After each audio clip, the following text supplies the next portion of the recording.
Okay, why don't we get started in the interest of time? We want to be cognizant of everybody's time, and there's a lot of sessions today and also tomorrow. So again, welcome to the Sustainable Cleveland 2020 Virtual Summit. Again, we would like to thank our host for the summit, the Cleveland Public Library. For those of you just joining us, my name is Anand Natarajan.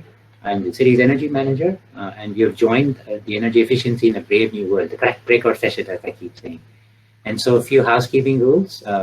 The session is being recorded. Please remain on mute during the presentation, and feel free to use the chat window to ask questions or make a comment. As mentioned, we will also have a moderated Q&A at the end of the session, and we're going to test out a polling feature along with this. So we'll see how that works with the technology. Again, I'm going to help moderate that, and we have really an expert lineup of speakers who are going to provide some inputs. And Elizabeth Lehman, energy analyst for our staff, is ready to go with helping us collect some answers during the moderated Q&A. So thanks everyone once again for joining us. Okay, again, I'm Anand Natarajan, energy manager. I just want to provide some context. Energy efficiency in a brave new world. Right?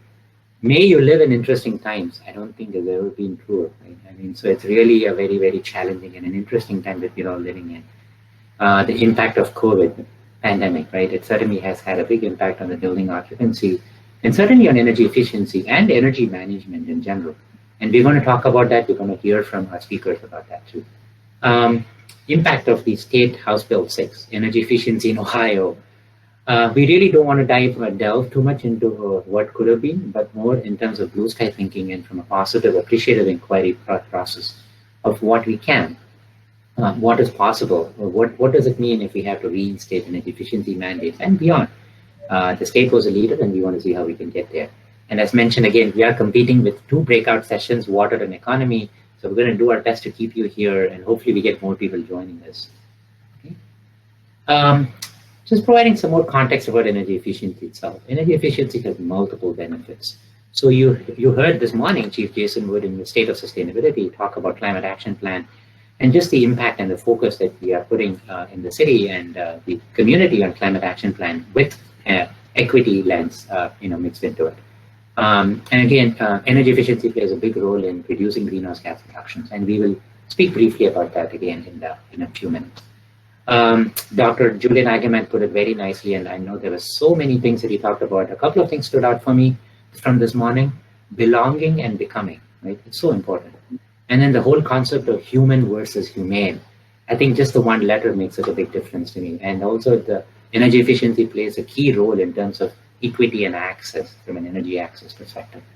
And in addition, there are some well-known and possibly not so well-known benefits, what you call as co-benefits of energy efficiency, such as health and well-being, air quality, monetary savings, asset values, productivity, economic benefits. And I can keep going on. And I know some of the speakers here with us, Cindy and Nick, know that there are days of conferences alone, just picking one topic on energy efficiency, or just an energy efficiency conference. And we're trying to do it all in 1 hour here. So we'll do our best.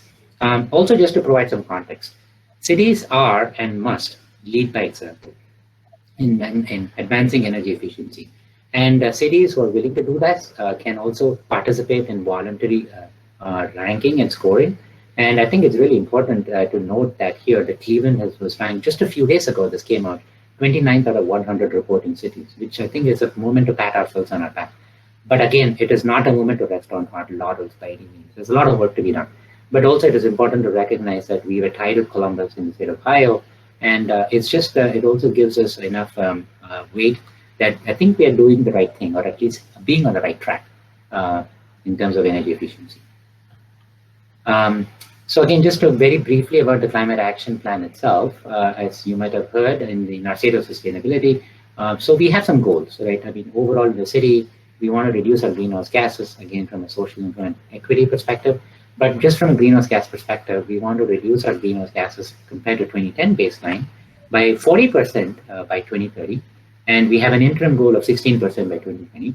And as you might have heard, we're already at about 9% reduction as of 2018 numbers.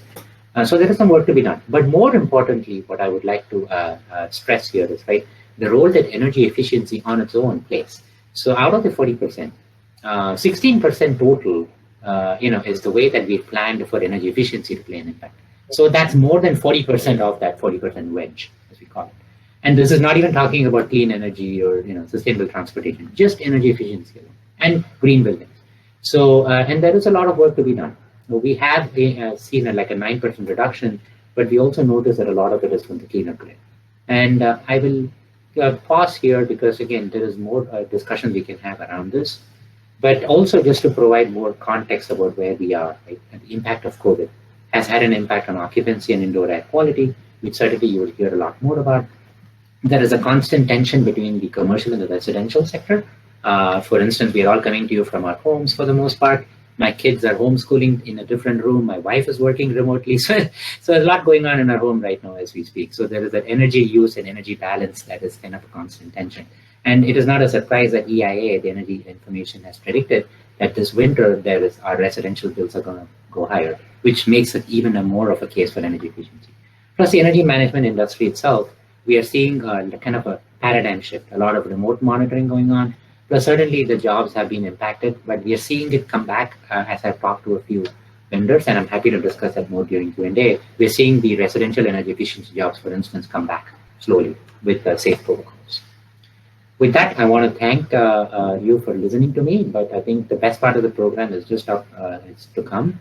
And I will take this opportunity to introduce Cynthia Cicigoi. Cynthia Cicigoi is a good friend of mine, and she's the executive director for the Cleveland 2030 district. Cynthia Cicigoi has been the executive director for the 2030 district since 2014 and is responsible for the overall management and operation of the district. Cleveland 2030 district is a nonprofit organization dedicated to engaging Cleveland commercial building owners and property managers to reduce energy and water consumption in addition to reducing emissions from transportation. So Cindy is going to talk about the impact of COVID on the commercial sector. And we're going to transition some slides, so just bear with us for just 1 second.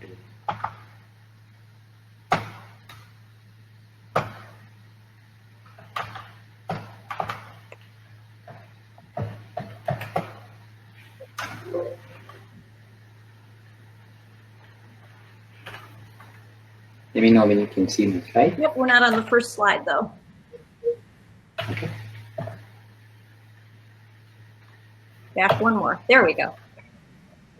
And can you move to presentation mode? Yes. Let me close mine and come back to work. Perfect. Okay, take it away, Cindy. Thank you, Anand. Thanks so very much for that introduction, and it's my pleasure to be here today. I just wanted to give a little bit of a background about the Cleveland 2030 district, who we are and what we do. Our mission, we're a nonprofit organization, and our mission is to address energy use, water consumption, and commuter transportation emissions in the commercial building sector. Our goal is to reduce all three of those metrics by 50% by the year 2030 from prescribed baselines. We focus on commercial buildings because they account for about 50% of the energy consumed in the United States. The commercial and industrial sectors are the second largest consumers of publicly supplied water in the US, and transportation emissions account for about 30% of US greenhouse gas emissions. Next slide, please.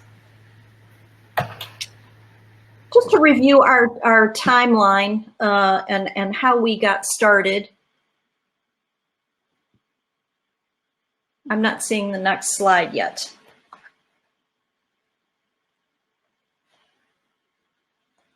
There we go. So how we got started. We began as a working group of the Sustainable Cleveland 2019 Summit back in 2010. And that working group was charged with trying to find a way to engage commercial buildings in reducing their energy consumption. That group found the Seattle 2030 district, which is the inaugural 2030 district. And by 2012, Cleveland became the second official 2030 district in the country. And very proud to say that the city of Cleveland was our first member. By 2014, we were up to 24 million square feet of participating property. At that time, we were really focused on the downtown business district. And in 2015, University Circle came to us and asked to join the district. So now we have 2 footprints in downtown and University Circle. By 2017, we were up to 56 million square feet. And by 2019, there were 22 established districts across North America. Today, we have 62 million square feet of participating property. That's about a 56% participation rate.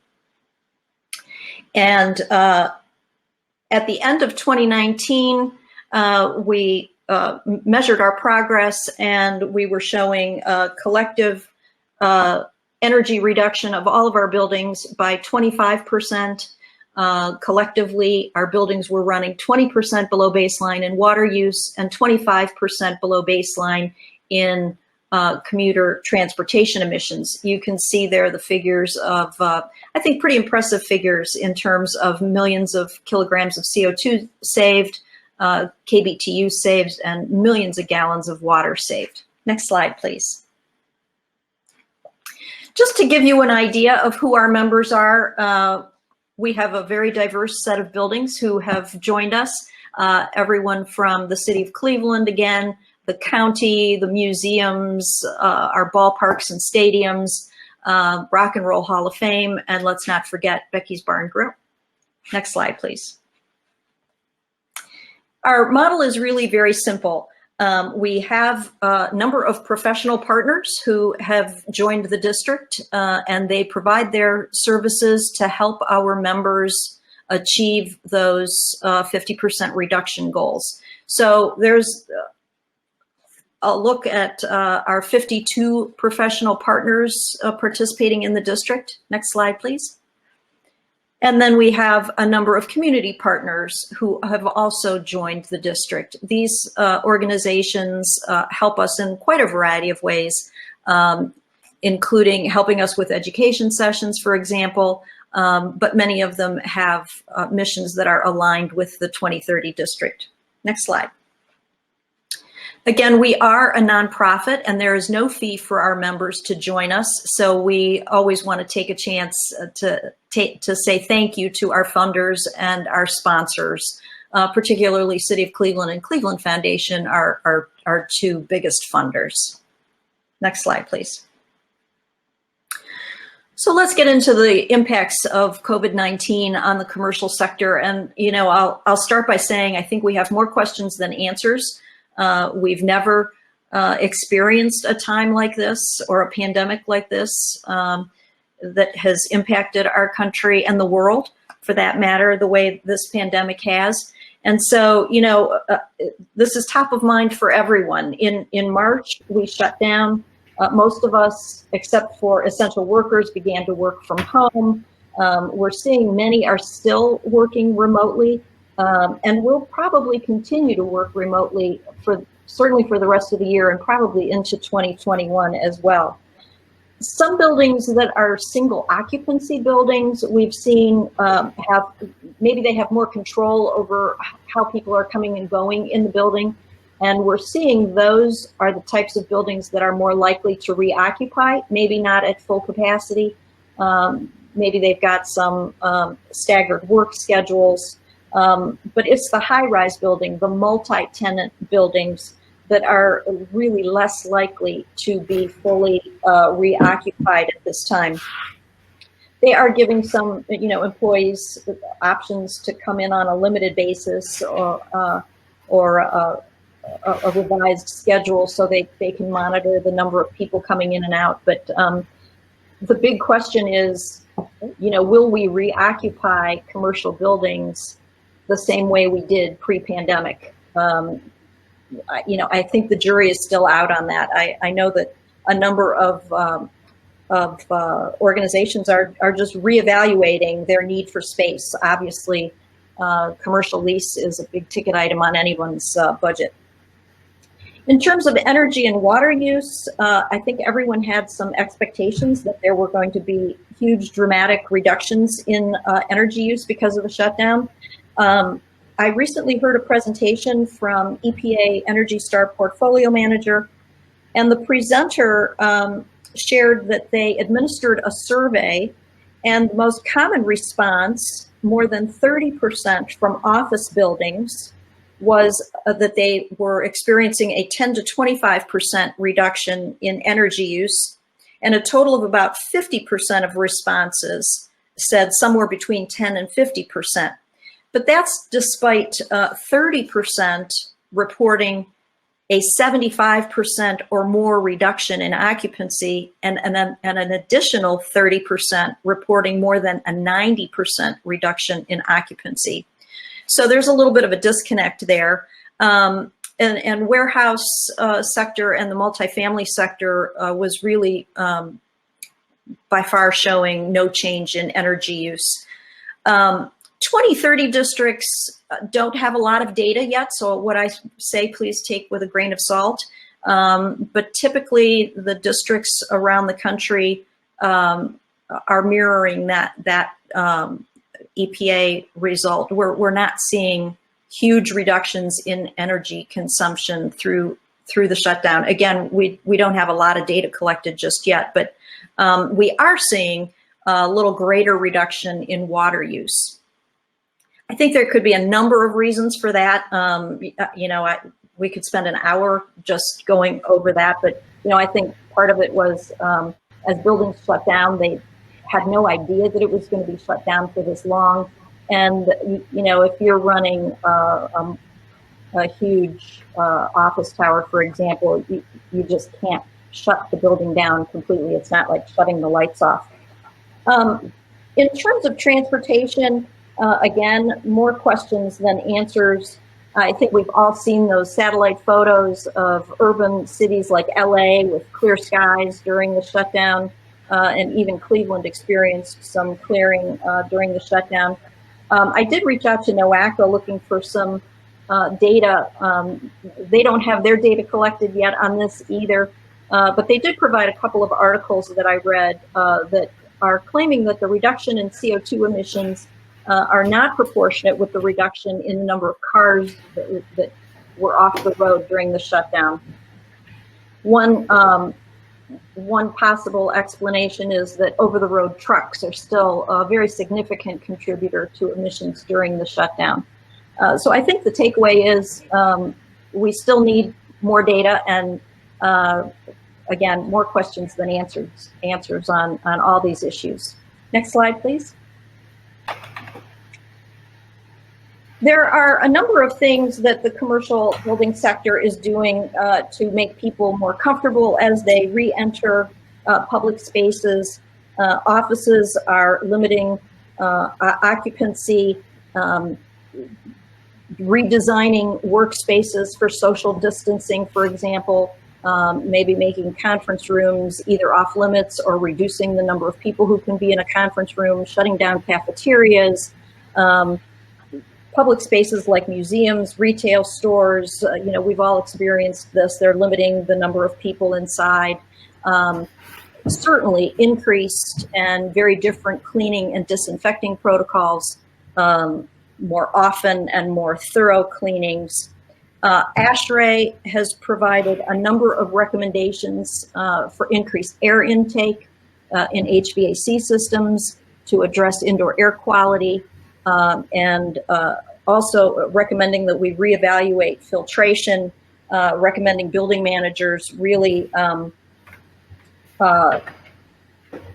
swap out filters for the highest rated filter that particular HVAC system can handle. As I mentioned earlier, reduced occupancy, continued work from home, staggered work schedules. But I think one of the most important things that we can do through this is the communication piece, not only to put people's minds at ease and let them know what has been done in a public space, but what is expected of them as they enter a public space, and to give direction on what they need to do to enter a public space. So, for example, office spaces can be marking 6 feet, putting 6-foot markers between desks, or anywhere that there may be a line, for example, to get on an elevator, limiting the number of people in an elevator. Hallways in office buildings can become one directional, like we've seen in many grocery stores. security changes, designated entrances and exits so that we can manage traffic flow. And maybe you're only allowed to enter, if it's an office building, for example, with a key card to limit public access. And we've all seen places, certainly healthcare facilities, that have a temperature check station at entry points. That's becoming much more common also in office spaces, in salons, for example, and other public spaces. This is certainly not an exhaustive list of the things that the commercial sector is doing, but just a few examples. The Cleveland 2030 district did provide a number of education sessions on many of these topics, and you can find recorded sessions on our website. In addition, many organizations like ASHRAE, Association of Energy Engineers, OSHA, the Ohio Department of Health, and many others have a multitude of information and guidance documents on their websites as well. So I thank you very much. That's just a little bit of an insight into the commercial sector.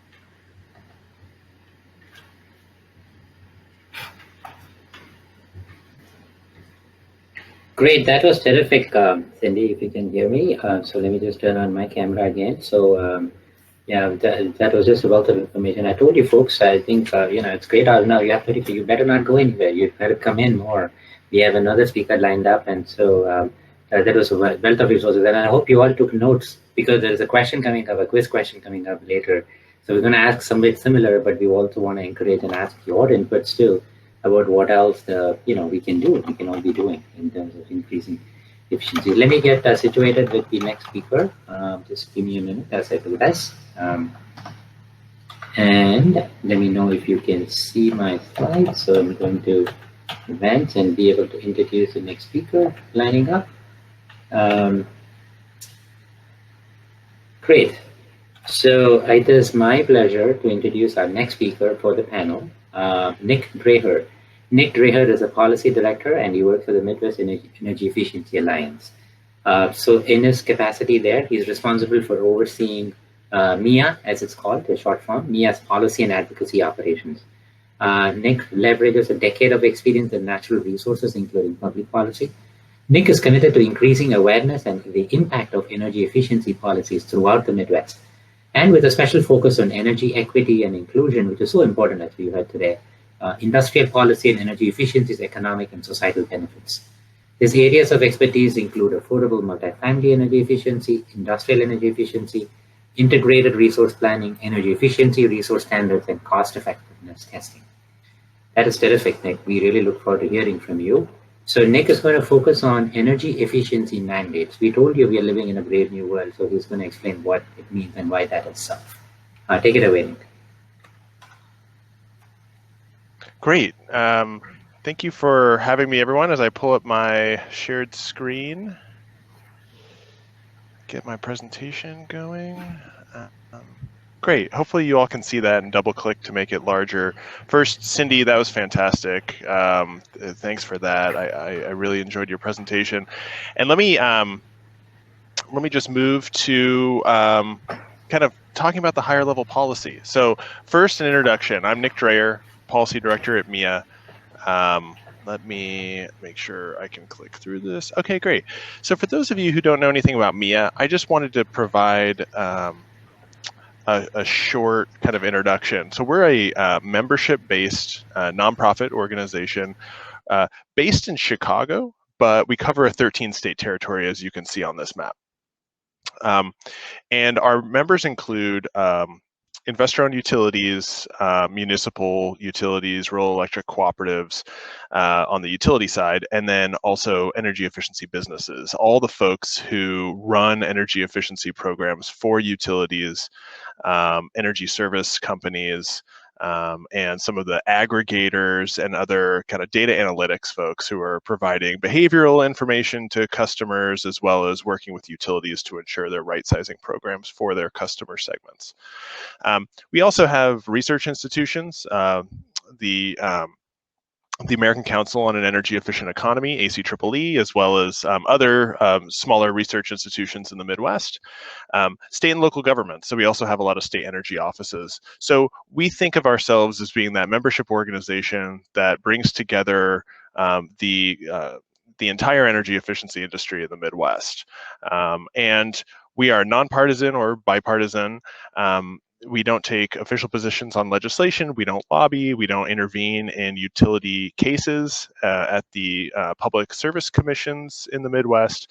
We are generally held as a resource, as an expert resource on energy efficiency, and providing that information to the region and also to our members. So let's get right into it. Here's where I wanted to start today. Just wanted to give a little history on where Ohio has been and where it might be going. So, Ohio has a long history of engaging in energy efficiency, primarily through utility energy efficiency programs for all customers, residential, commercial, and industrial customers. That began in 2008 with Senate Bill 221. And what we're showing here with this blue line are the electric savings over time and the ramp up in annual year-over-year energy savings on the electric side. What we also wanted to show here is, so the ramp up after that standard was introduced and passed 221, then you see a bunch of other things that haven't necessarily passed, but they've really paved the way for some meaningful discussions and some back and forth on rolling back or repealing aspects of the energy efficiency standard or kind of retooling the standard. And so you kind of see the energy savings flatten out with, and I'll get to the next slide, with some uncertainty. But essentially, I just wanted to track for everyone kind of what the history has been in the years in the past decade, kind of what's been on the table, and of course talk a little bit about HB6, which passed last year, and some of the ramifications, some of the content, and I'll walk through that in a moment. Also wanted to call out Senate Bill 310 in 2014. That actually imposed a freeze for 2015 and 2016 on the energy efficiency resource standards. Many of the investor-owned utilities continued running programs at the same levels prior to that, but just another note, there's been a rocky relationship with energy efficiency, at least at the state legislature, for the past decade. Okay, so next slide. All right. So just another way to look at it. So this is the same curve with the electric savings, and you can see that ramp up, huge overachievement based on what the utilities had planned is the green line. But then with the political uncertainty, a lot of conversations happening at the State House really threw that out of whack. And I think the utilities were just trying to maintain, right, and see where the law was going. And I mean, the actual savings and the overachievement has been excellent. And just looking at the last 2 years, the savings estimate from plans approved by the PUCO prior to HB6, you can see that the utilities went way above what they planned to save their customers in terms of energy. But with HB6, and I'll provide a little bit of context on this, but with HB6 and a repeal, essentially, of the mandated energy efficiency resource standard, we're going to see a drop-off, right? So the planned savings right now for 2020 are lower than they have been in other years, and they essentially ended September 30th of this year, per the tenets of HB6. So just a little context on HB6. It did a lot of things. It sought to provide somewhat of a bailout, essentially, for the nuclear plants and First Energy's territory. It also did some coal plant bailout. And then there was a trade-off about how much is that kind of financing mechanism for those generating plants. What's the cost of that versus what's the cost of the renewable portfolio standard and the energy efficiency resource standard. And so there's a trade-off made by the state legislature, getting rid of the energy efficiency and renewable portfolio standard charges for customers and just moving to the financing structure for the other generating plants. So For those who aren't maybe that familiar with energy efficiency, this is going to have a direct impact on the availability, the robustness, and, the variety of utility energy efficiency programs that can be provided to customers. Customers will no longer, residents across Ohio will no longer really be able to or be required to pay into that surcharge, and so they won't have programs available to them to save a lot of energy in their home. Rebates, some of the other incentives that customers have enjoyed in the past. So is a real step back for energy efficiency.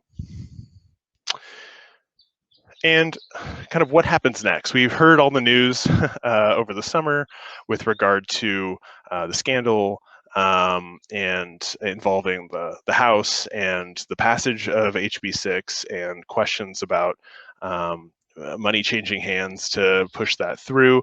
So right now it's pretty uncertain what the future looks like, whether HB6 would be repealed or replaced with something. But I guess wanted to walk through this from a regional perspective on the virtues of kind of a mandatory energy efficiency standard versus a voluntary energy efficiency standard, and really put out there that whichever way you go, you can make it work, and you can have meaningful programs, you can have meaningful opportunities and pathways for residents, businesses, and industrial customers to save money and to reduce energy usage. As part of a state sustainability approach, or just in terms of cost savings for our customers, or health improvement, emissions reductions, however you want to approach it. So just a couple thoughts here on, a mandatory, what could be coming forward could be another mandatory energy efficiency strategy, but because that's been argued so much over the last 10 years, it's probably less likely. So looking at a voluntary program, one thing wanted to draw your attention to is the last box under voluntary EE, and that is performance incentives. This is a way to encourage utilities to do deeper and deeper savings while maybe keeping a mandatory or while removing a mandatory requirement for them to do it, but giving them that carrot rather than the stick to get some of these energy efficiency or energy savings programs up and running. So we'll see what the future looks like. We had a couple other considerations. I didn't want to take too much time here at the beginning before we get into any questions, but here's how the landscape across the Midwest looks. If you're looking at a mandatory, utilities must save a certain amount of energy annually, which is the mandatory standard, versus a voluntary system that just says maybe utilities have to file, or we encourage the utilities to engage in energy efficiency and provide programs for their customers. That would be more of the voluntary type. So you can see here, Illinois, far and above most on an annual basis in terms of how much they're spending on energy efficiency, and that's due to, in Illinois, in Michigan, in Minnesota, those are all mandatory energy efficiency standards, or energy efficiency resource standards, as we have here on the chart. Ohio, right up there, right? But with HB6, we really expect that to drop. And then you'll see reference to IRP, and that's an integrated resource planning process. Ohio, as well as Illinois, tend not to have integrated resource planning processes because they're deregulated states, and the utilities don't own their own generation, which is the opposite in these states that have integrated resource plans, and those utilities have a little bit more control over cost-effective decision-making of what types of supply-side resources they can invest in. For Ohio, it really is a relationship between the utilities and then the generators, and then the Regional Transmission Organization, or PJM, that controls kind of the flow of energy and the investments in procurement, et cetera. And so anyway, just as some context on where Ohio fits in the rest of the region. I think it's clear from this, an EARS or a combined EARS and IRP is really a way to achieve those big savings. Last slide that I wanted to note really is energy efficiency jobs are huge. If we're talking about COVID and economic recovery that's going to be needed. Just wanted to note that energy efficiency jobs are local jobs by and large. They make up typically 60 to 75% of the overall clean energy jobs.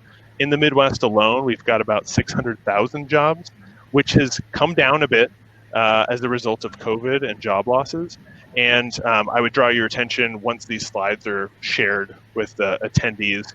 I put a bunch of slides as an appendix to the slide deck so you could see the impacts of COVID to job numbers.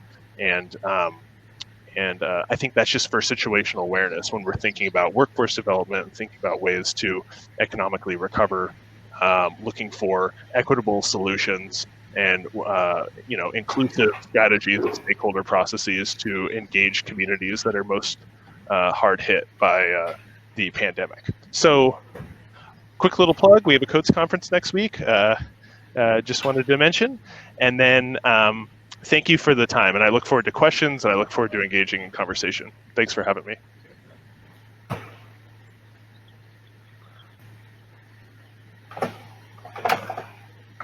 Great. Thank you so much, Nick. That was terrific, and I think you summed up a lot of information, which makes possibly our Q&A, which is going to go much smoother. And also, while we also transition into the next part of our agenda, I would invite all speakers to go ahead and show themselves up back again on screen. So it's a good time to go ahead and turn on your videos. And I'm going to try to come up back to our next section. We have about 22 minutes, and we want to see what we can do with our interactive version of the presentation here. Give me just a minute as I transition back into some of the slides we want to get back into. That was great, Nick, and I wish I could also clone myself and be wherever you are. I think you had the best background so far among three of our speakers. I could even hear some birds chirping there. I was very jealous when I heard that. So great job. So thank you. So let's see here. So we're going to go into the Q&A section, and we have about 22 minutes. We're going to try to make it as interactive as possible when we do this. So basically, for those of you still with us, thank you. Certainly, we do want to keep this as interactive as possible. We've been providing resources to you. So in the next 22 minutes, what we would like to do is, we come up with three fundamental questions we want to try to address. And as I was telling you, if you're keeping notes, we already have some answers, but we want to try to add to that. What we're going to do is try to format it in a way where we will post the question. We're going to do that within a minute. And then we will keep that up for about a couple of minutes. And then what we can do is we're going to have some questions among ourselves as panelists and presenters. But that is your opportunity to the audience here to start asking questions around that or anything else that you heard. And so Elizabeth Lim and Libby would help us try to understand some of the responses that we're getting and also tell us if there are any additional questions we need to address. And for all of us in the panel, feel free to unmute yourself, except Libby, if you're typing, then you may want to. So then what we will do is we will see all the responses we get. We're going to try to do this real time, and then we're going to try to do a poll. Again, technology dependent. We've been brave enough to try to do that. Hopefully we get through the first, which means we can do the rest. So hold on to your horses. Don't go to the poll yet. We want you to focus on the chat section first. So with that, I think if we'll go through the first question, we'll see how it works, and then continue with the remaining two questions. And again, this is a good opportunity for you all to also interact with us more, and we'll share additional resources too during the Q&A. So let's go. So first question, if you can see that on your screen, that's great. So the first question that we wanted to understand more and better is the impact of COVID. Obviously, we heard a lot. So we want to understand both from the audience and also in addition any other inputs that the speakers might have in terms of what should building owners and operators be considering for safe reentry. So you can think about it from just from an energy perspective, but also just from a safety perspective. And so the question that we're going to keep up on the slide, so to help some of the conversation for the next few minutes is, what should building owners and operators be considering for safe entry? So for the audience, for the participants, this is your time to use the chat window and go ahead and provide your responses. We will be collecting that as much as possible and trying to collate that and make some sense out of that, because we truly want this to be ground up. We want to leave this session with inputs we've collected from the audience and not just us talking to you. So we highly encourage you to ask questions, and if somebody has a burning desire to speak, we will try to unmute you. I'm not sure how easy it is, but try to use the chat window as much as possible. I do see a lot of questions coming in. That is terrific. Keep them coming. So we can have questions. The other thing we can do is also look at answers we get. And so while we are getting the responses from the audience, Cindy, why don't you tell us a little bit more about, in addition to what you've seen and shared with us, what should building owners and operators be considering for safe reentry? I just think there's a multitude of things that building owners can do and should do. The one thing that I didn't mention in my slides is mandatory masks upon entering a building.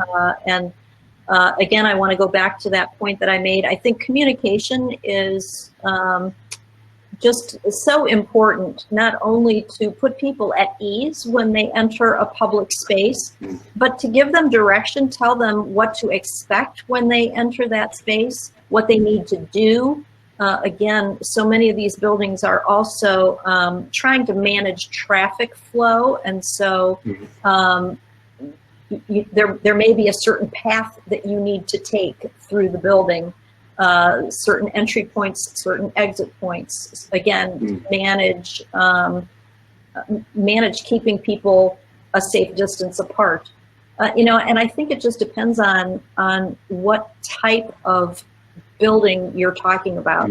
Certainly museums and stadiums, those kinds of public spaces are very different from offices and grocery stores. Even office buildings can be very different one from another. Some may have cafeterias that need to either be closed or modified. A lot of places are putting up plexiglass. That's another option for people to keep that social distancing. Yeah, it's great. Nick, you have anything else to add from your experience or perspective? If not, yeah. Looking from our experience and just seeing how. Can you hear me? Okay, hopefully.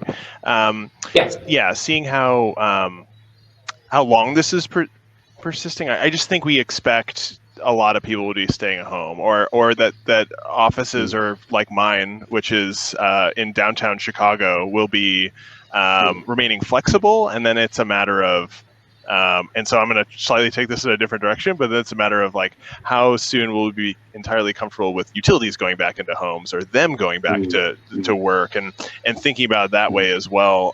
Some are comfortable, some are back in the Midwest. Many are doing virtual tours, but I think we still need to be talking about, how can people manage their own home energy use, given there's going to be probably a flexible approach, not a mandatory come back to the office, but more of a, for those who feel comfortable, come back and then put in the protocols and the infrastructure that's needed. And then for those who aren't, how can we think about home systems and managing that use? So definitely something that we're working with our members to sort out, and just trying to learn more.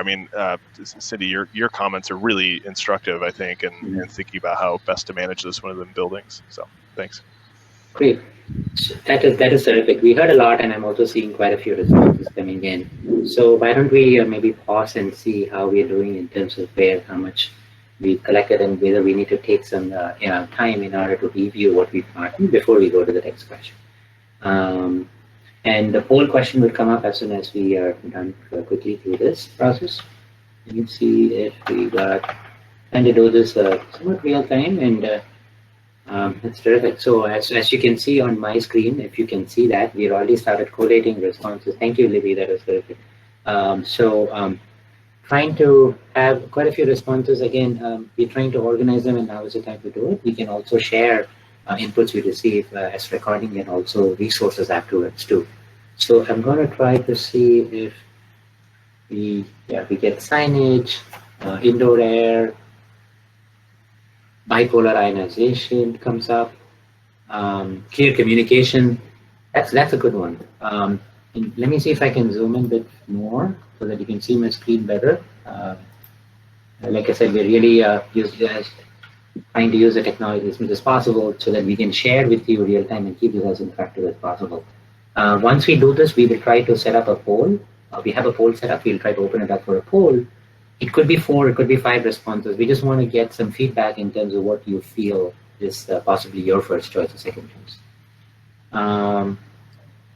So we got indoor air. Go ahead. Nope, sorry, I didn't mean to interrupt you. Yeah, I was just going to say, someone brought up bipolar ionization and UV. Certainly not new technologies, but boy, have they taken off since the pandemic. Many people are looking into those two technologies to reduce airborne pathogens and improve indoor air quality. Okay. So as we have 4 responses, why don't we try this out now?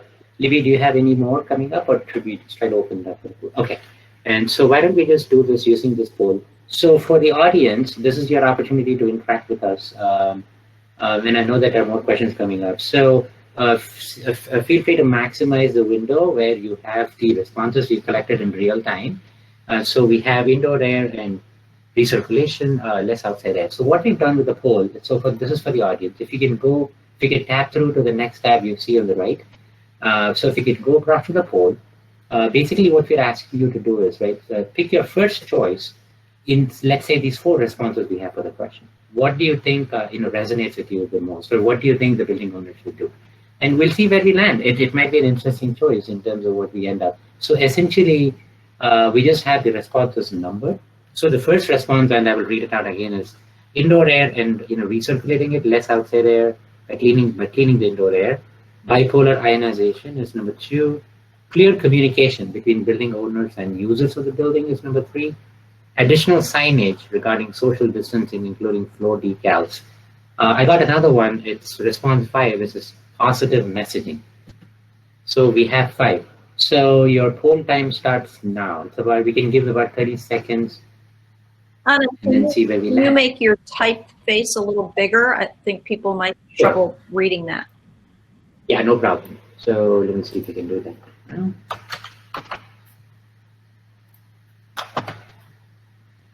Wait.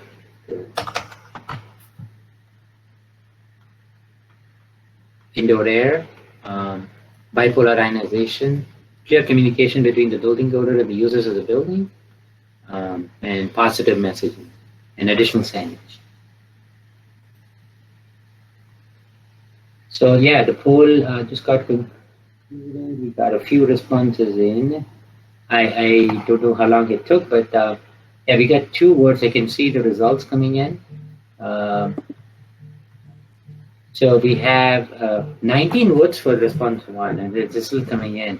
So I think this poll allows you for some more time, but we're going to go to the second response that resonates with you the most. So I'm scrolling down on the poll, and we'll allow this to collect. This is great. So we're seeing 20 votes for the first response, which is the bipolar ionization.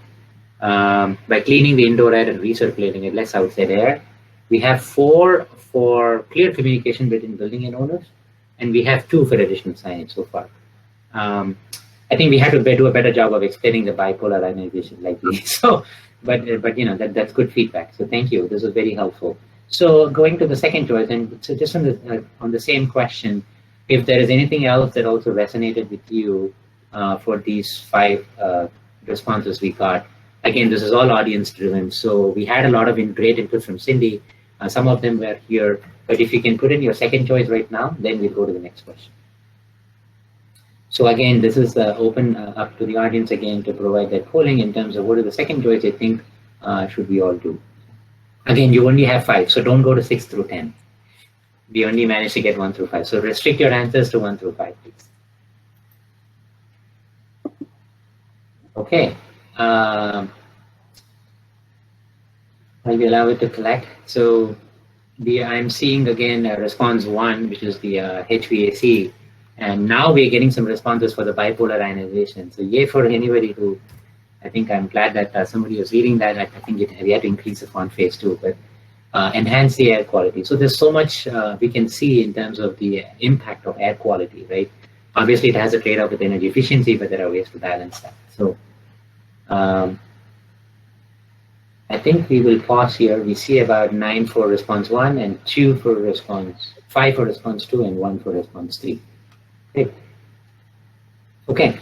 Thank you for that interaction. I think we will, in the interest of time, we'll go to the second question that we want to be able to collaborate with you on. Again, there's so much that we can talk about, but we really want to just focus on a few more things here and there before.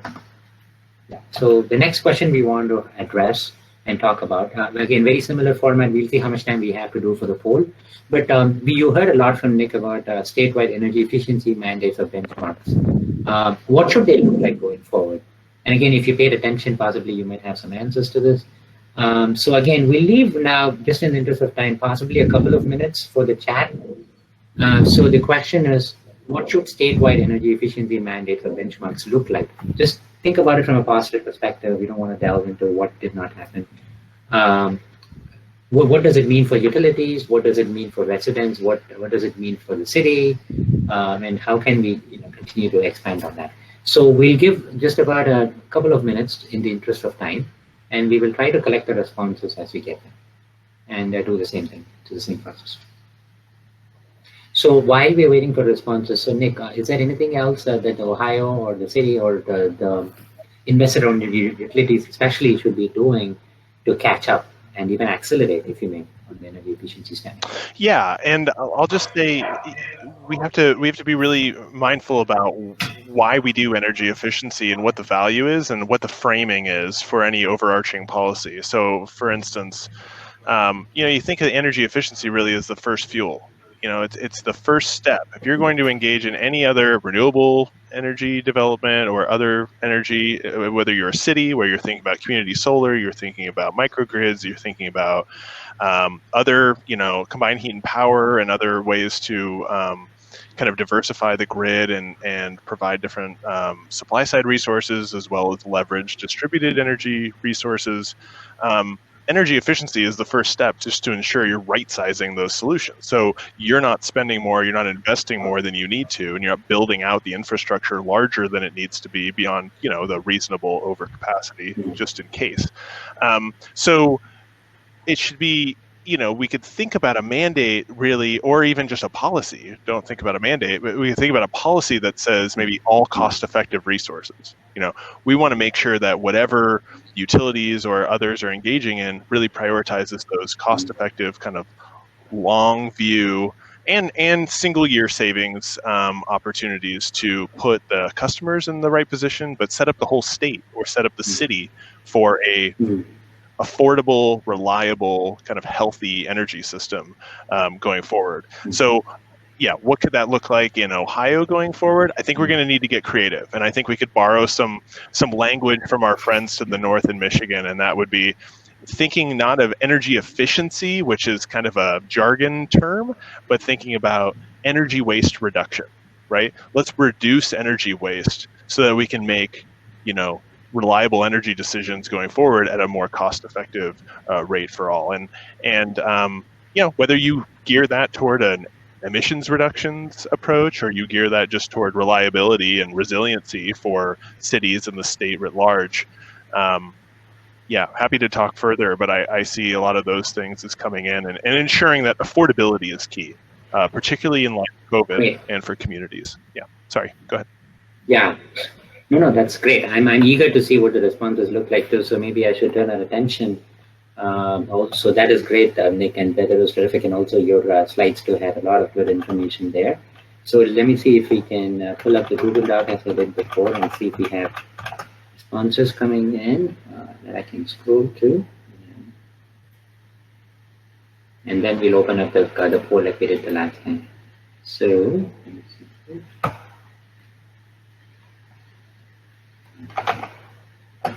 Okay, let me know if you can see my screen. So I'm going to try to scroll through.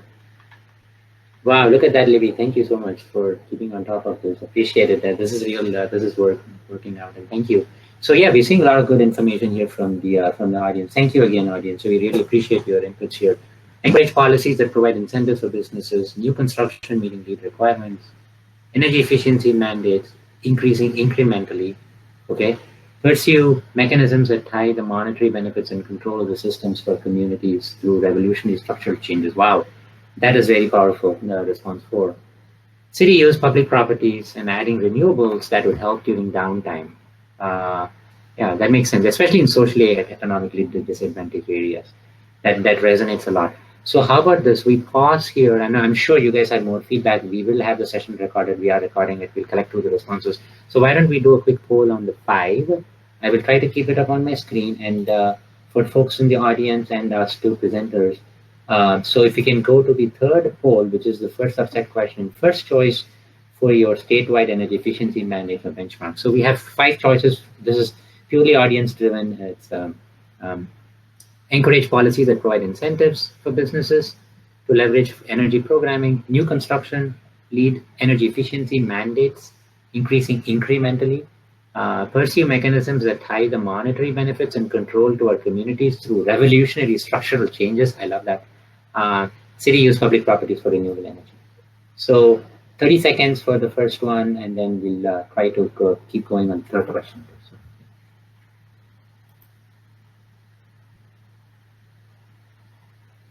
Yeah, we're seeing 10 responses for encourage policies that provide incentives for businesses to leverage energy programming to fuel growth. That's great. So how about this? Looks like that's pretty static based on the number of people. So I'm going to go to see if you can put in your second choice for what you like in this.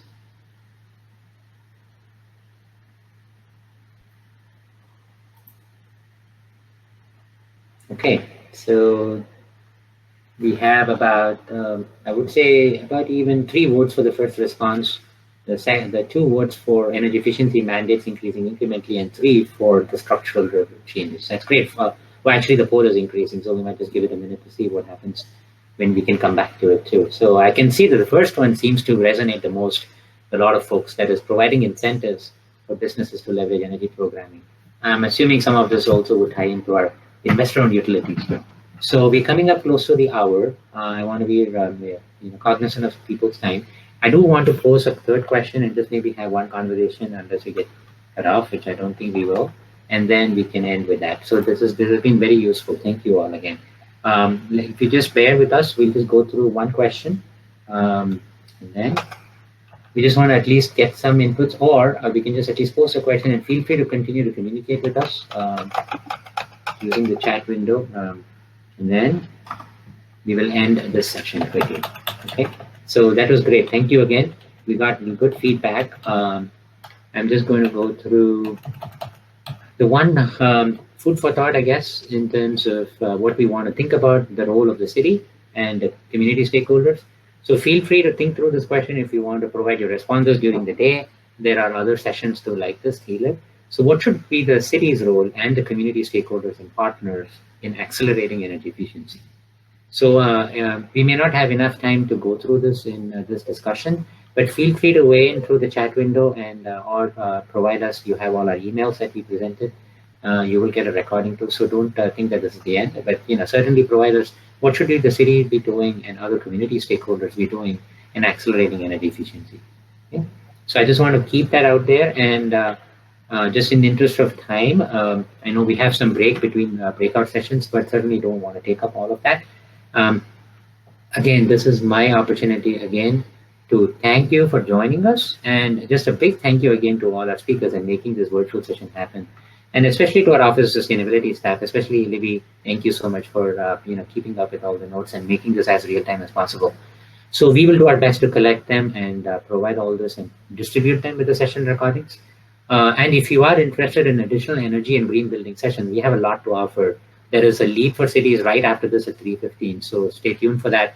There is a 100% renewable electricity programming breakout session tomorrow at 2:15 Eastern. And there is a session on electric vehicles. You don't want to miss that. Libby and myself are back in that again. Now, just to plug. But EV at tomorrow at 1 p.m. And thank you again, Cindy and Nick. One final note. Do follow us on Sustainable Cleveland on Twitter, Facebook, and Instagram. And just stay updated on sustainability news and events. Thank you once again. With that, we would like